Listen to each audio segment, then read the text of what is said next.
Hey, I'm Supats, lifelong solopreneur.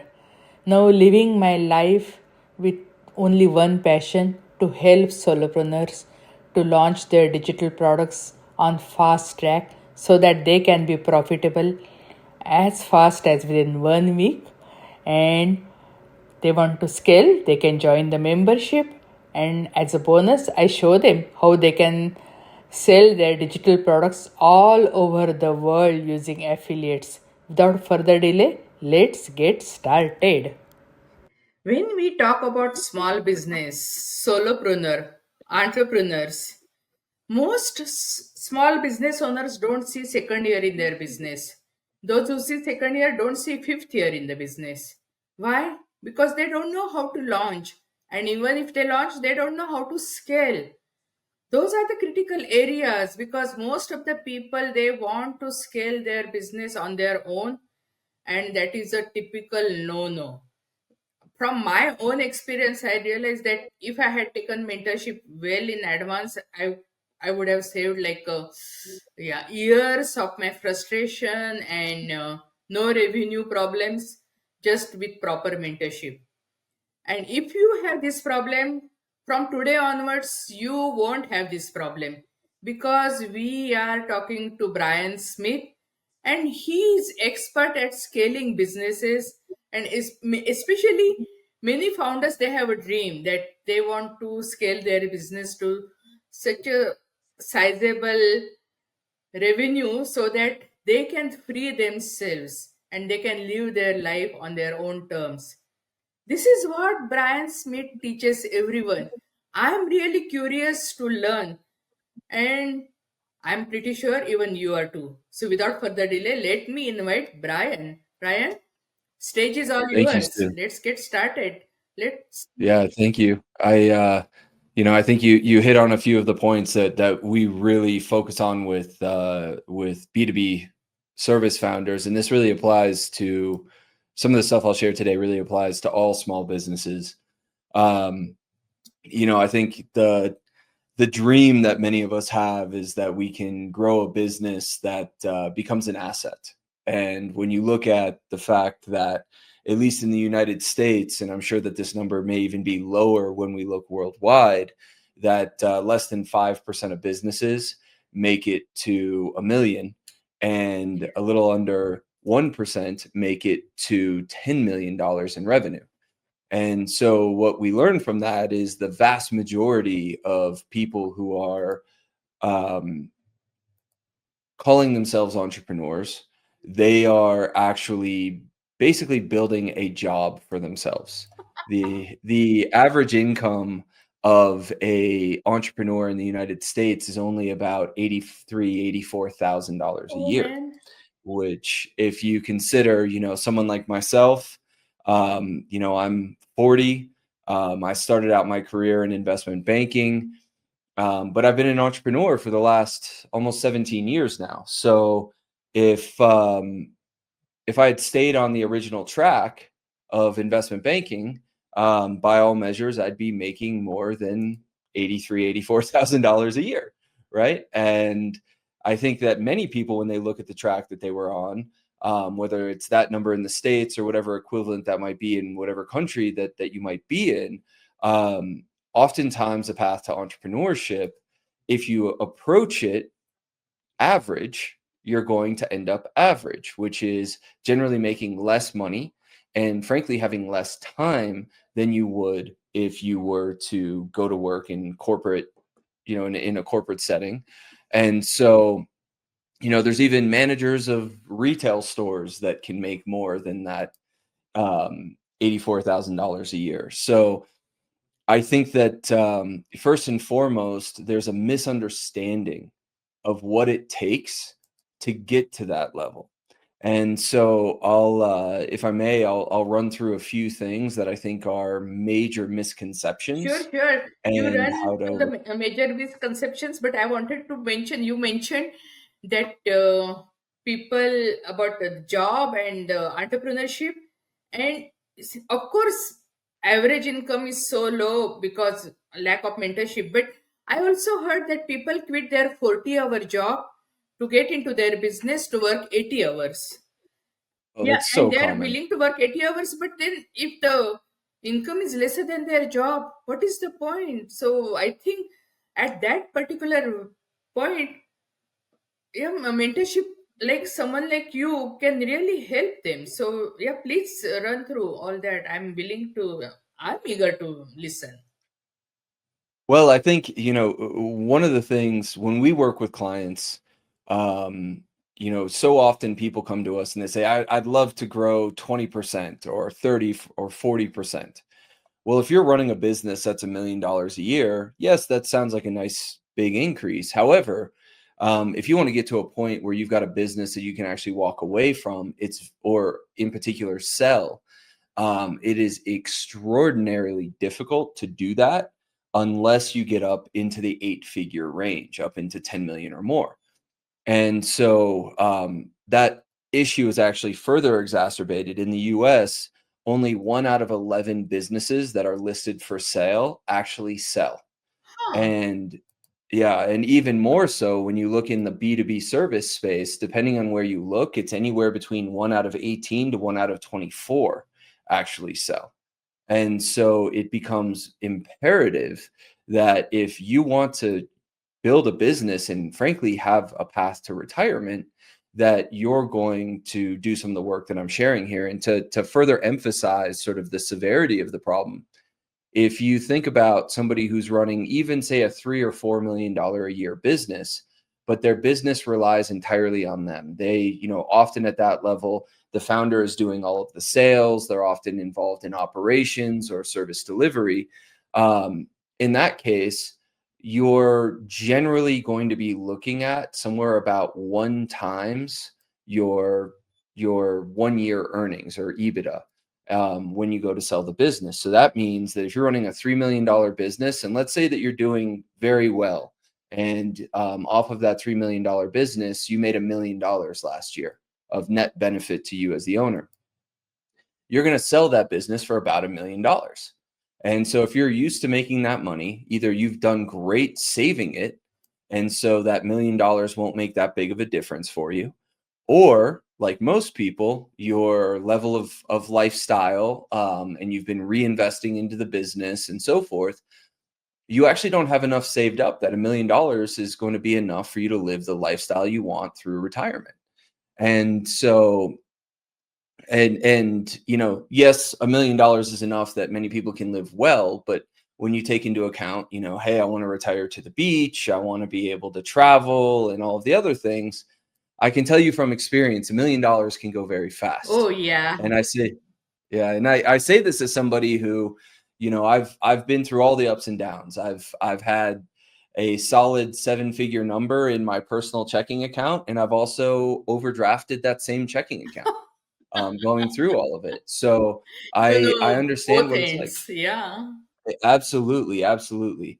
And so the first thing that I think people mistake is and look, my company is called Strategy Ladders. So strategy is really important, but people look at it as almost a savior. And we talk about what we call the silver bullet syndrome a lot. And this is where somebody believes that there's either a strategy, a sales tactic, or even just a particular hire that they can bring in that's going to solve something in their business.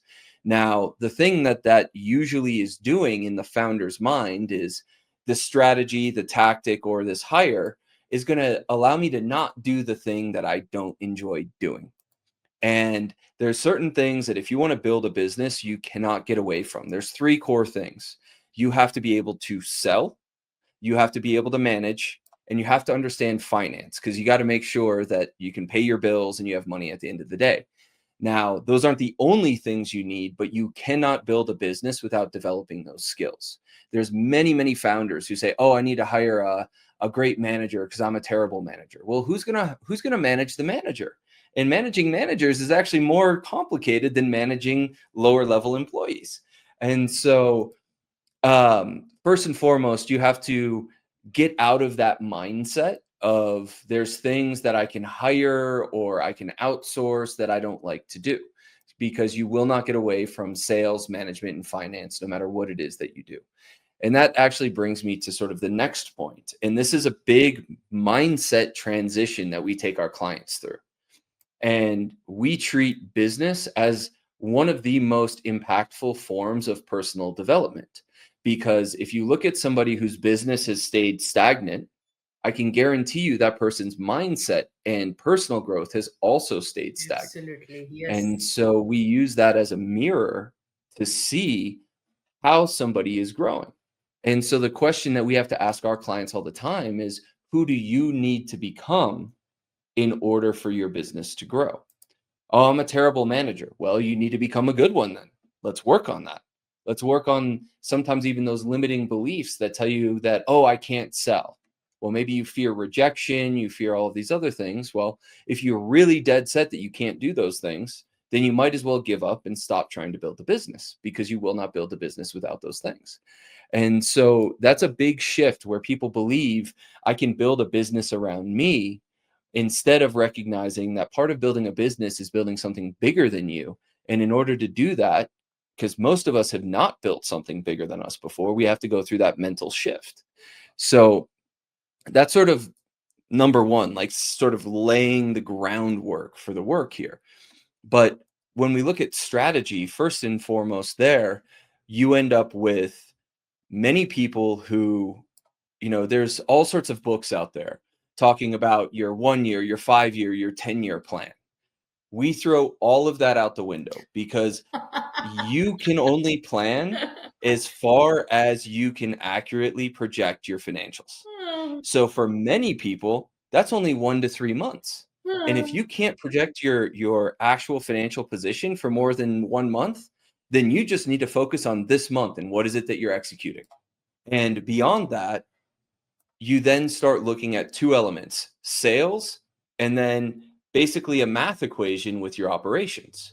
For example, um, you focus on selling, and you know that when you bring on 5 new clients, you need to hire an account manager. And you know that because let's say you already have 5 clients. So for every 10 clients, you need an account manager. You know that you're currently selling at a speed of, say, 3 clients a month. So by the time you get to your fifth or sixth client, after like your 15th or 16th client, you need to start hiring for that next account manager. You then know once you get to 4 account managers, you've got the margin that you can hire your operations manager to manage those account managers. This is as complex as most strategy needs to be until you get that fundamental foundation. Because what your job is as that founder, and this is the only thing that will make you a successful founder. So many people out there, I don't care. And we work again with service businesses. We work with coaches, we work with consultants, we work with agencies, we have virtual restaurant companies and events companies and a bunch of different service-based businesses. There's a lot of people that are really good at the things that you do with your clients, but most of them cannot sell and cannot manage. And so you need to go out and sell, sell, sell, sell, sell. And that's what we're doing with most clients, is freeing up their time so they can sell more and more and more, and then incrementally work them out of the sales process. You will fail if you just go out there and hire someone to come in and sell for you. You need to go out and solve the problem yourself, because there's only really 2 types of strategies that we look at when we break them down with business. And so we're looking at what we call direct and indirect revenue. Direct revenue is what you get paid to do for your clients. Indirect revenue is what you do to generate those leads to bring in the folks that pay. Anything other than that, until you get to about $50 million in revenue, doesn't matter. You need to be interacting 100% of your time, or really like 80% of your time, with people outside of your business in order to continue to grow it. And this is the thing that so many founders avoid doing. If you're not consistently talking with clients, and even more importantly, prospects, you will not grow your business, period, end of story. And I know that this is something that many people don't want to hear, because they say, I hate sales, I hate LinkedIn, I hate going on Instagram and messaging people, I hate making cold calls. But that's the core of the work. Yeah, actually, many people initially when I had a dogma about sell, because how can I sell, and it is like a more like a taking advantage of other people. So people have that kind of notion, and I think with that notion you can never succeed. At one fine point I realized that this is the best I can provide to my clients. This is very easy for me, this is hard for them. This is easy for me so I can create, and it is hard for them so they are willing to pay that for me. So it is a win-win situation. So your offers are the best thing you can give it to the community. For example, I have some done for you offers, and people can save like up to 6 months to 1 year, and we can provide them within 1 week. It is a no brainer offer. How much money you can save, how much time you can save within 1 year. So it is a no brainer offer. And once I realized that, I really don't hesitate sharing that with other people. And from your talk, actually, I wanted to ask you one thing, because see, personally, I was really happy with seven figure goal. But now, after talking to you, I realized I shouldn't be happy with seven figure. I need to start thinking about the eight digit revenue. So who is your Yeah. ideal customer? Means if someone is just now getting started, and they have little to show for, or you are looking only for seven digit revenue. Who, So yeah, absolutely. So, even in just the last months, we've signed clients that are doing less than $200,000 in revenue, all the way up to, I think the largest one we signed in the last 2 months is doing about 53 or 55 million in revenue. wow. And so what we do is, first off, there's a lot of people who believe that they want to run a business. And the challenge is until you actually go out there and start making money and start building a business, it's a lot of feelings and emotions, right? It's, oh, I don't know. I don't know if I want to do this. I don't know how I feel about this. But until you actually start getting someone to pay you for your services, it's a completely different ball game. So we don't work with people that go 0 to 1. We work with people that have already started to generate revenue and have a platform and a mindset that we can help scale. And so our goal with every client, we within our business and with every client we work with, one of the things that we do, we don't use things like mission and vision within the business. That's something that, it's a great exercise to go through when you're getting an MBA or, in a big corporate business, but really that's a branding exercise more than a leadership one. So what we use instead is what we call a non-monetary measure of success. And this is what is the solution or outcome that you can deliver to your clients, that if you continue to deliver this, you will stay in business in perpetuity. And so within our business, this is the number of founders that we free from their business. So we want to free them from operations, management, and sales within their business. And once we've done that, and we'll bring in executives and so forth and position them. Some of our clients want to sell. Some of our clients say, hey, I'm finally having fun. I can do the things I want to and none of the stuff I don't want to. So they don't want to sell. But everybody, they have the freedom to choose. But this is something that we use with all of our clients. And so one of the other things that does is that gives us a lens, not just to look at what do we sell, who do we hire, but it also gives us a lens to look at who do we bring on as a client. Because if they don't have the mindset, the experience, and the platform within the business that they've already created, that we see that pathway that we can actually free them from their business, we won't bring them on as a client, because we don't exist just to create revenue. We exist to create this very specific outcome. Okay, because I never knew non-monetary results. So I Yeah. think that is really important, because yeah, mindset and personal development and all everything. So it is more like a holistic approach. Yeah, It's a I'm just loving it. yeah, So it's a very holistic approach. Let me actually take this and show you a little bit about how this plus one other piece actually gives you almost your entire business strategy. So if people are listening to this, and wondering like, how do I develop my business and structure it in a way that I can succeed? If you think about the non-monetary measure of success, this is the outcome you create for clients. So then what that does is that automatically then helps us identify who you work with. And we use something called a situational ideal client profile, or a situational ICP. So we don't focus on the firmographics or demographics with our clients. What we look at is what is the situation that they are in, and focus on speaking to the situation, not saying, oh, we help scale, e-commerce businesses. We want to look at what is the exact situation that an e-commerce business is in that you can solve for them. So now if you think about that, the ICP, the situational ICP, is your starting point.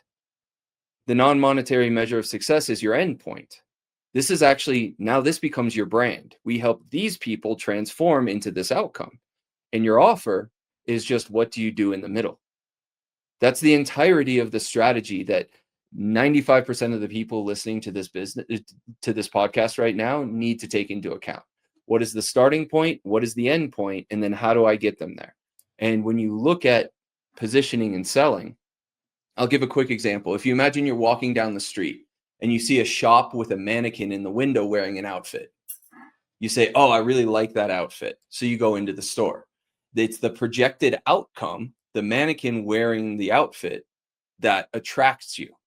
Then what gets you to buy it? You try it on. Are the sleeves too short? Is it something that you have to lose 30 pounds in order for it to fit? Or does it fit you perfectly and the fabric feels nice and so forth? What gets you to buy is how well it fits you today. We didn't get into how it was made or any of those things, because if it doesn't fit you, you don't care how it's made, right? And so what so many people do, especially in a service business, is they focus on, these are the services we provide, things that happen in between where they are today and where they want to go. That doesn't matter nearly as much as where they are today and where you take them. That is your brand. If you do that, you go from red ocean to blue ocean almost immediately. You know, I have a signature talk, your first million. Yeah. But now I want to know your first 10 million from you. So will you please tell that? So first and foremost, it comes down to your positioning and your offer, which is the thing that I just addressed. The next is selling like mad and finding one channel that you can really exploit. And in the B2B space, um, for the majority of businesses, LinkedIn is going to be the best place, because with LinkedIn, you can identify exactly who you're speaking to. You can really dial in your messaging, dial in understanding exactly the role, the situation that somebody is in, and you can use that to really better understand your business. Then it is getting into initially, and a lot of people want to stop and focus on, how do I structure my business? At the beginning stages, it's very simple. We talk about two different types of hires. We talk about clone hires and growth hires. For the first anywhere from 5 to 15 people you hire, you're going to be hiring what we call a clone hire. This is somebody who, the holy grail in entrepreneurship is this idea of, if I could just find someone who knew everything I know and would do all the stuff that I don't like doing. But there is nobody that you're going to find that has 100% of the knowledge that you do. And so instead, what we do is we hire the administrative assistant who can do maybe 10% of what we do. We hire the strategist who can come in and do 25% of what we do. We hire the SDR who can do 5% of what we do.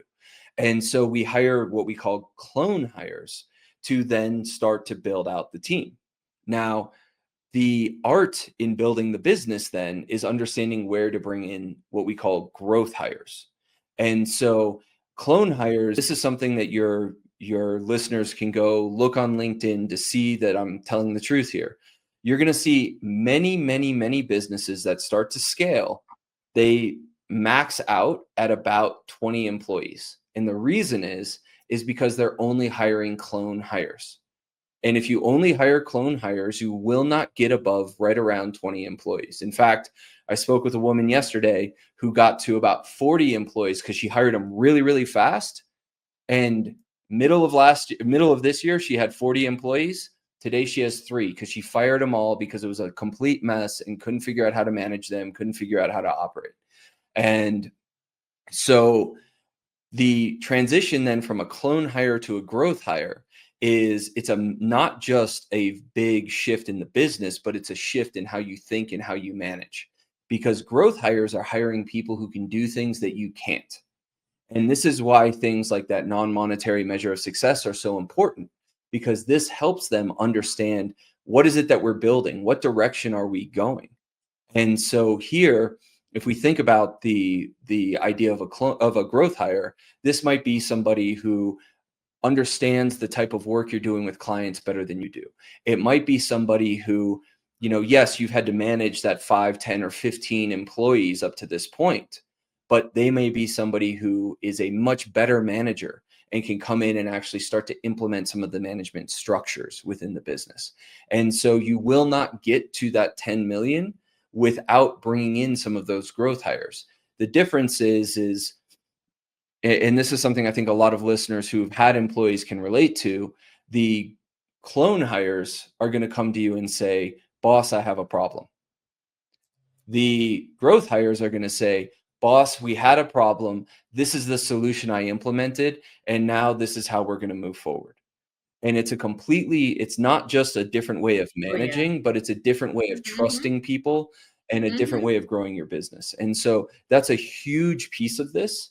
And the other thing I'll add here is going back to sales. So often people want to hire salespeople to come in and just take over sales. And this is the reason why when we look in like agencies, for instance, salespeople fail in an agency about 5 times higher than almost any other role Oh in a my business. goodness. Yeah, Okay. in an agency. And so the reason that is twofold. Number one, it's that let's go back to that idea of that starting point and end point that you're selling. If you're selling a service and you haven't positioned yourself as a solution, what most founders are naturally doing, even if they don't recognize it, they'll say, Sue, what is it that you're trying to accomplish? Okay, great. Tell me more about your current situation. Great. Okay, this is how we'll get you there. They're doing this on the call and they deeply understand how to apply all of the different elements of their business to the prospect's unique situation. What you need to do is actually build that into your offer. And when you're, especially with a service business, your offer is your business. So that means as your offer changes, your business changes, but also as your business changes, your offer changes. And so if you think about how to sell and how to work yourself out of sales and scale selling, you don't hire a sales manager to come in. You don't hire a closer or a full cycle sales rep. What you do is you start working yourself incrementally out of the sales process. You work yourself first out of, say, early stage connections and early stage messaging. Then you work yourself out of like the ongoing nurturing of a prospect. Then you work yourself out of the first round call, the connection and screening call. Then ultimately you move yourself out of the closing calls.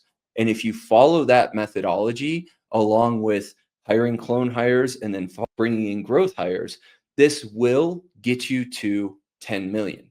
The other thing I'll add here as well is every single person that's listening to this today, especially if they're running a service business, can 100% without a doubt 10x their business within the next 12 months. Without a doubt. Wow. The challenge is that we all have some mindset, and in particular, we have some challenge that's in front of us that we've allowed to sit there for so long that we start to just accept it as fact. And so you have to look at what is that challenge that's in front of you? What is that mindset that's limiting you? And this is how, with our team, one of the things that we do is we don't only pair people up with founders who've built 8-figure businesses themselves, but we also bring in a lot of experts. And one of our main experts that we use is a mindset expert because we're helping people overcome the mental challenge. You, as the founder, hold the key to grow your business. And as soon as you realize that you are the only thing standing in the way of that business growing at 10x or more year over year, that's when things can really, really start to take off. And so, yes, there's other things like order of operations, knowing, like I mentioned with sales, what order to do things in. But fundamentally, hiring correctly, working sales correctly, never ever stopping sales. In fact, we tell our clients all the time, you sell through every problem. You can build the best race car in the world, but you're never going to win a race if you don't have fuel for it. The fuel is the sales. And so often somebody says, oh, I have a capacity issue. I stopped selling because I have a capacity issue. Well, now you created a sales problem out of a capacity problem. You don't stop the selling. Even if you have to say, look, we're going to close the deal today and start you in 30 or 60 days. You keep selling. You keep selling, keep selling, keep selling. And that is how you get to 10 million. There is nothing that you're going to do sitting, drawing out a business plan, doing all these other things that will accelerate your business faster than just selling. When you get up into the 10 million range, that's when we can start making some major changes. But until you get to that point, selling is going to be the number one activity that you do. I know, and this is so important because people just hire for the wrong reason. I remember I was in one meeting, and that lady told us that, I want my virtual assistant to tell me what I'm doing wrong. So I said, this is not virtual assistant's job to tell what you are doing wrong. For that, you have to hire a Yeah. mentor. So people have really wrong misconception. It is, oh, we are hiring whom for what? You should know it's not their job. So I actually heard you mentioning Yeah. LinkedIn, and according to me, LinkedIn is the most underutilized great platform over there. Many people don't know you can have 30,000 connections. Many people don't know you can invite 1,000 people per week for your events. Many people don't know anything about LinkedIn. So, will you please elaborate more about your LinkedIn strategy, because it is a great platform, but people are not using Yeah, and it. actually let me hit on both that and hiring the wrong people for the wrong reasons. So we regularly will have founders, and I've done this with founders of over $20 million a year businesses, where they're still closing, 90% of the business. I've taken them back and said, you're going to run even just the connection requests and the messaging on your LinkedIn that you've outsourced to someone else. Because LinkedIn, in fact, I put a post about this today. LinkedIn is the greatest laboratory for your business, because number one, when you jump into LinkedIn, it's identifying, again, your ICP. Who is it that you're targeting? What is that messaging that's landing with them? How are you positioning your USP, your unique selling proposition, your unique value proposition, and so forth? So number one, you need to, if you haven't figured out how to take somebody from cold, like absolutely not knowing who you are, to closing them as a client or a customer, you need to be doing this. You do not outsource it. You don't hire a third-party service. You do it.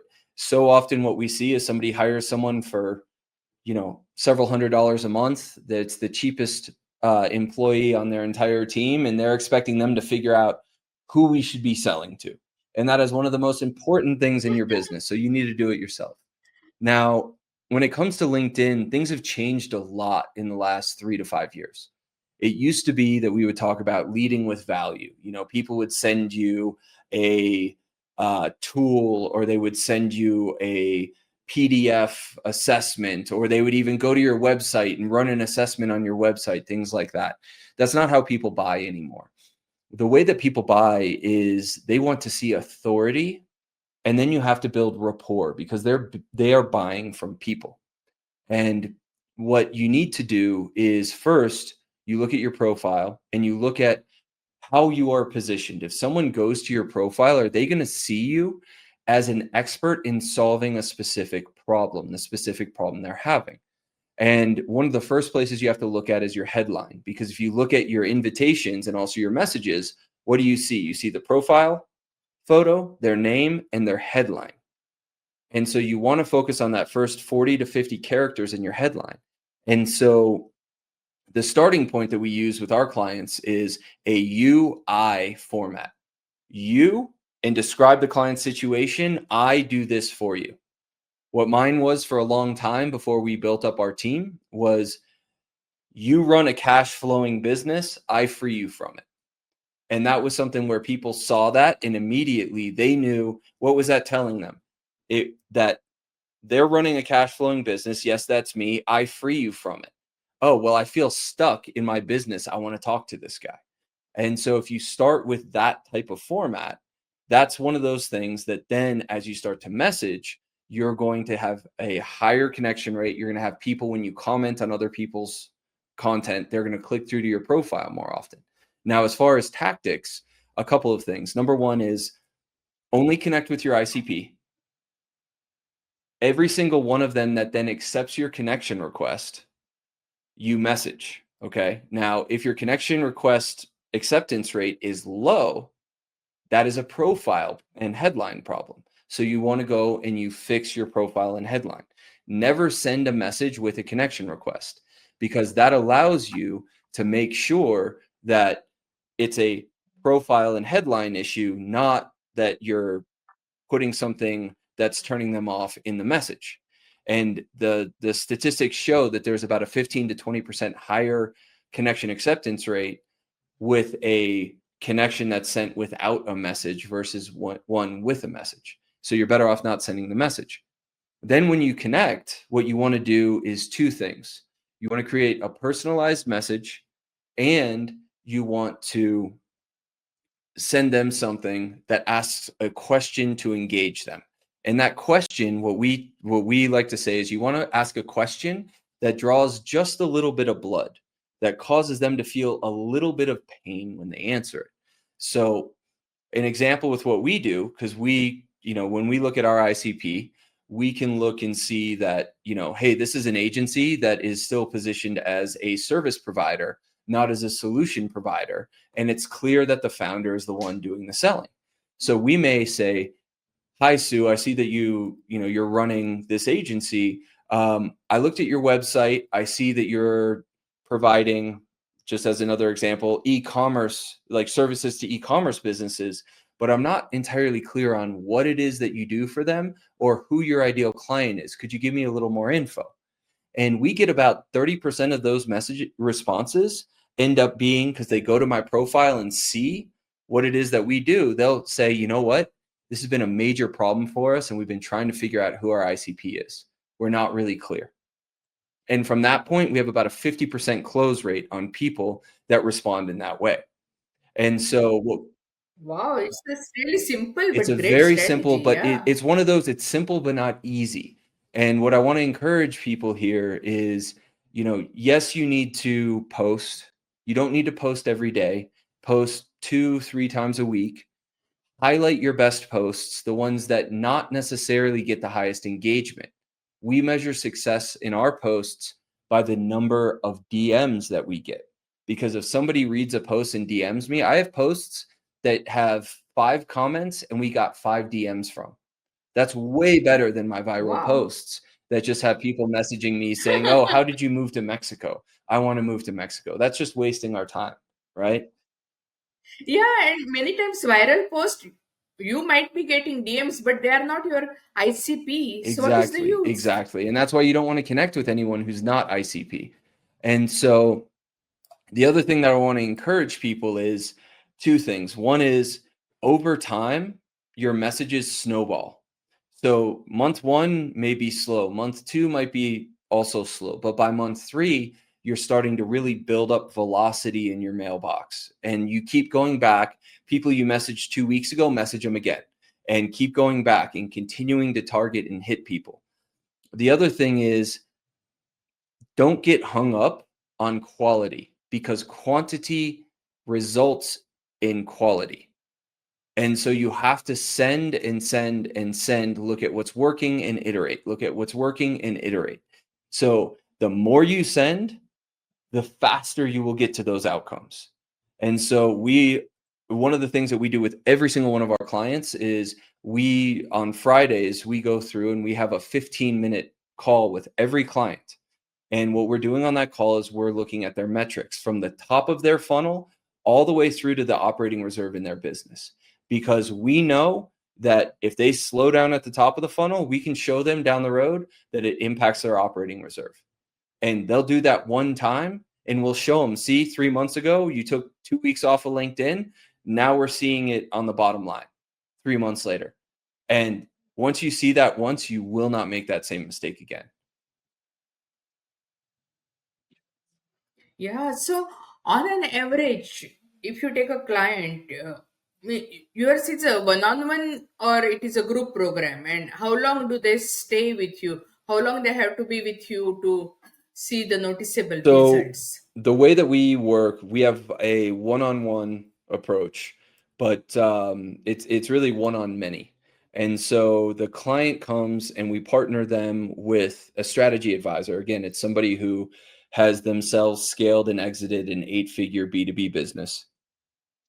And then we have a number of subject matter experts that we bring in as well. So let's say that we're working through something and you're getting people to sales calls, but they're not closing. So then we'll bring in our sales expert. Let's say that you're having a finance issue. We'll bring in our finance expert. If you've got an issue where people are going to your website and bouncing, we'll bring in our lead gen and conversion expert. So what we're able to do with that is, as we identify the problems within your business, we can get multiple perspectives and come up with the best decision quickly. And I want to emphasize that the thing that causes your business to grow fast is the speed at which you can make high quality decisions. And what we're able to do is take let's say that you have a sales problem and you're not working with someone like us.